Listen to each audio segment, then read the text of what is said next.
Bonjour à tous. Alors aujourd'hui on va faire des chalotes ensemble et je voudrais les dédicacer pour Chayali El Batali, une petite fille qui s'est noyée à Los Angeles, à Kadosh Baruch Hu, une fois chez les mains, et aussi pour la réussite de Charity Grenoble, pour prier Hachem que l'école juive de Grenoble elle arrive à recevoir tous les dons dont ils ont besoin pour continuer à faire le bien autour d'eux. Donc je vous invite à me rejoindre dans la cuisine et nous allons attaquer les belles chalotes de Shabbat. On va faire deux versions. Une version normale avec de la farine blanche, du sucre, de l'huile, des œufs, etc.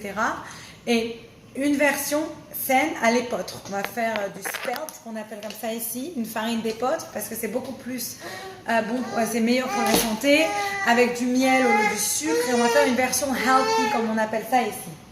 Donc, on attaque. Ce qu'il vous faut bien sûr en premier, c'est de la farine. Ma farine est déjà checkée, donc il n'y a pas d'insectes, etc. J'utilise le KitchenAid. Je mets en premier 1 kg de farine. Et pour 1 kg de farine, je vais mettre 2 œufs. Je fais bien sûr très attention qu'il n'y ait pas de sang dans mes œufs, comme la Torah me le demande. Donc je prends un verre transparent, je casse mon œuf dedans et je regarde rapidement. Pas de sang, super. Allez, on y va. Deuxième œuf. On y va pour le deuxième œuf. Je regarde d'abord bien sûr qu'il n'y ait pas de sang. Double check. Super, allez. Avant, depuis 2 minutes avant, chez nous, on n'a pas vraiment beaucoup de levure fraîche, donc j'utilise la levure sèche. J'ai pris 2 sachets de levure sèche. J'ai mélangé avec une petite pincée de sucre et de l'eau tiède. Et donc, je vais ajouter ça. Par kilo, c'est à peu près 2 sachets de levure sèche. Donc, je vais ajouter ça à mon mix. Je vais préparer tout de suite de l'eau tiède. Je prépare donc de l'eau tiède pour ajouter à ma pâte parce qu'il va falloir aussi de l'eau pour que la pâte, elle se mélange bien. De l'huile. Mais de l'huile, petit homme, un demi-verre d'huile. Donc, moi, j'utilise ce genre de verre pour avoir la bonne mesure. Et bien sûr, du sucre. Donc, on y va. Pareil, un demi-verre de sucre. Ça, j'ai grandi en voyant ma mère faire les chalotes. Et je peux vous dire que Dieu merci, la porte était toujours ouverte. Et elle est toujours ouverte à l'école juive de Grenoble, au Bet Rabad. Et puis, les gens, ils peuvent venir et se régaler. Il y a toujours un bon repas chaud au Shabbat si vous n'avez pas où passer. Les gens qui passent par la montagne ou malheureusement des gens qui étaient malades. L'école juive de Grenoble, vous pouvez appeler le Bet Rabad et tout de suite Madame Layani et Rav Layani se démener pour vous amener à manger. Je vais ajouter un peu d'eau. Donc on veut que la pâte elle soit bien molle, bien mélangée, qu'il n'y ait plus de farine qui reste. On ne veut pas non plus qu'elle soit trop collante parce que ça va être dur après de la malaxer, de la travailler. Mais quand elle est bien quand même moelleuse et pas dure, vous aurez des chalotes beaucoup plus moelleuses. Donc là, je vais accélérer. On va un peu plus vite avec notre KitchenAid. Et j'ajoute une pincée de sel.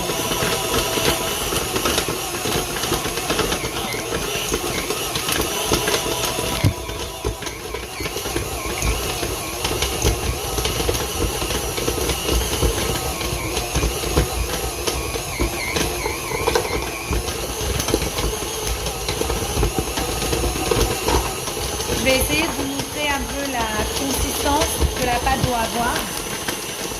Que vous ayez une idée de ce que ça doit donner quand vous la refaites à la maison si je veux. Alors, voilà. J'ai déjà fait une première pâte. On va essayer de voir. Vous voyez la pâte, elle est très molle. Vous voyez comment elle est molle, je peux vraiment mettre mes doigts dedans. Elle est très facile à malaxer, elle est très très molle et en même temps, ça ne colle pas à mes doigts. Donc c'est vraiment la texture idéale que vous devez rechercher dans une pâte. Donc là, je vais arrêter mon KitchenAid. Vous voyez, j'ai la pâte qui colle à mon robot. Et ce que je vais faire, c'est que je vais la transvaser dans le grand ravier et je vais la malaxer, continuer à la malaxer avec un peu de farine pour la garder molle et pour faire mon travail.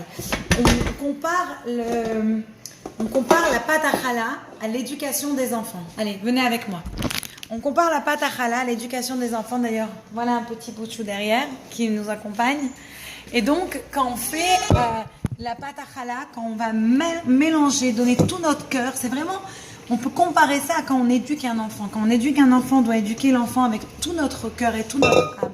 Et on ne va pas s'asseoir à attendre d'avoir des résultats. On va vraiment donner de notre cœur, on va pousser, on va malaxer. Si c'est difficile, on y va, on pousse quand même. On fait ça avec tout notre cœur. Et là, pendant que je vais faire, je malaxe ces pâtes à challah, de la même manière quand vous allez éduquer un enfant, il faut prier. C'est le moment de prier, le moment de demander à Kadosh Baruch Hu d'exaucer tous vos vœux.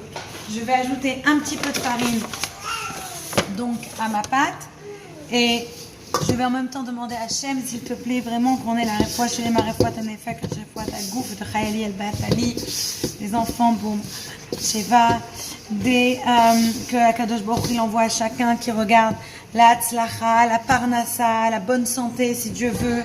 Et donc maintenant, on a nos 2 pâtes blanches qui sont prêtes que je vais couvrir et laisser monter. Donc voilà, on a les pâtes qui sont prêtes. Et on va attaquer la version à l'épeautre, la spelt challah. Et c'est un peu, moi, la vérité, je cuisine à la marocaine. J'invente un peu, c'est-à-dire, je n'ai pas de mesure précise. Surtout aujourd'hui, ça va être... j'ai déjà fait cette spelt challah, mais j'écris jamais la recette. Donc je vais essayer de vous donner des recettes. Mais je vais faire un peu au pif, donc on va essayer de faire ensemble et je suis sûre qu'elle va bien sortir. Alors, on va donc ouvrir cette farine spéciale. C'est une farine qui est organique.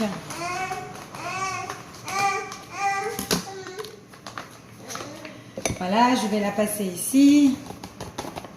Et pareil, je vais faire 1 kilo, donc je mets 1 kilo dans mon moulin.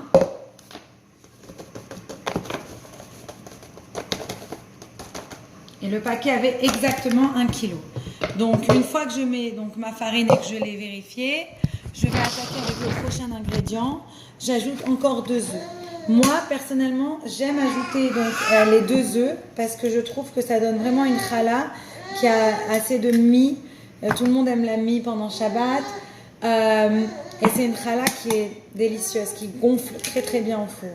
En tout cas, je ne suis pas une pro, je ne suis pas master chef, mais je mets mon cœur quand je fais la challah et ça sort, j'espère que ça sortira bien. Rappelez-vous, notre levure avec du sucre et de l'eau tiède. Et je garde le même bol pour ajouter de l'eau tiède, pour ajouter dans ma pâte. Alors là, comme c'est une farine qui est différente, je vais aller beaucoup plus doucement quand je vais ajouter l'eau, parce qu'elle n'a pas besoin d'autant d'eau. Alors, je ne vais pas utiliser le sucre. Je vais utiliser, alors 2 choses. Le xylitol, qui est 0 calories. C'est une plante. Donc, c'est censé être très, très, très healthy, très, très bon pour la santé. Je vais mettre un peu moins qu'un demi-verre. Vous voyez, ça ressemble à du sucre. Et je vais aussi ajouter le miel pour donner un peu du sucre comme ça. Donc là, on y va. Je me fais plaisir. Voilà. Du miel et de l'huile. Ça, par contre, il va falloir... Je sais que je peux remplacer l'huile, la matière grasse par de la compote de pommes ou de la courgette, mais j'ai pas encore envie d'essayer pour les chalotes. Alors, on y va. On va mélanger ça avec de l'huile. Et bien sûr, à chaque fois, d'abord, on mélange tous ces ingrédients et après, on ajoute la pincée de sel. Alors, on fait ça ensemble. On va aller un peu plus doucement, on va prendre notre temps. On va ajouter de l'eau.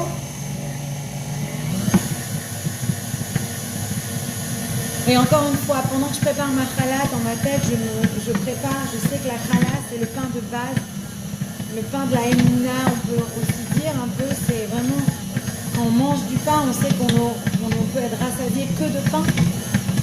Et vraiment, ça nous rappelle que Dieu, il est toujours là à nous emmener à manger, à nous rassasier. C'est lui qui donne la vraie parnassa et cette sensation de bien rassasier.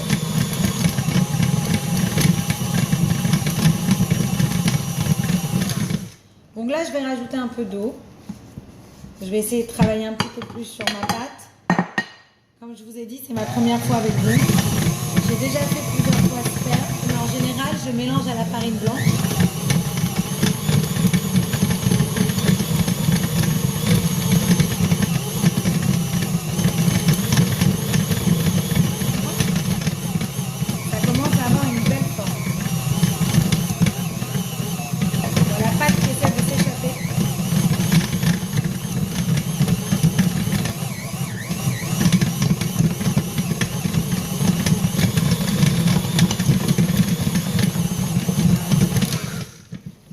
la faire descendre. Donc la pâte, elle est toujours plus lourde quand c'est pas de la farine blanche. Hein. C'est tout à fait normal. J'ajoute ma pincée de sel. Si j'ai déjà un peu, c'est pas grave.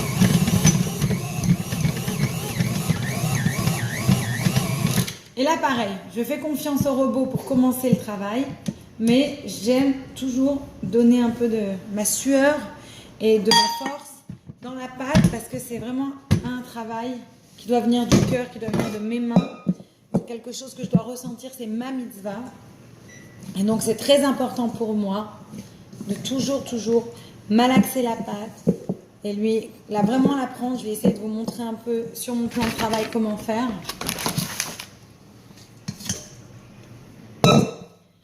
Donc ce qui est important, c'est de la malaxer. On la fait revenir, on la pousse et on la fait revenir. Et on la pousse et on la fait revenir. Et on donne tout son cœur. Et ça va permettre à la pâte à être beaucoup plus souple. Maintenant, il ne faut pas trop non plus la malaxer parce qu'au contraire, ça peut aller l'effet inverse et la durcir. Et c'est vraiment intéressant. Regardez dans l'éducation. Si vous allez trop fort sur un enfant, vous allez l'abîmer.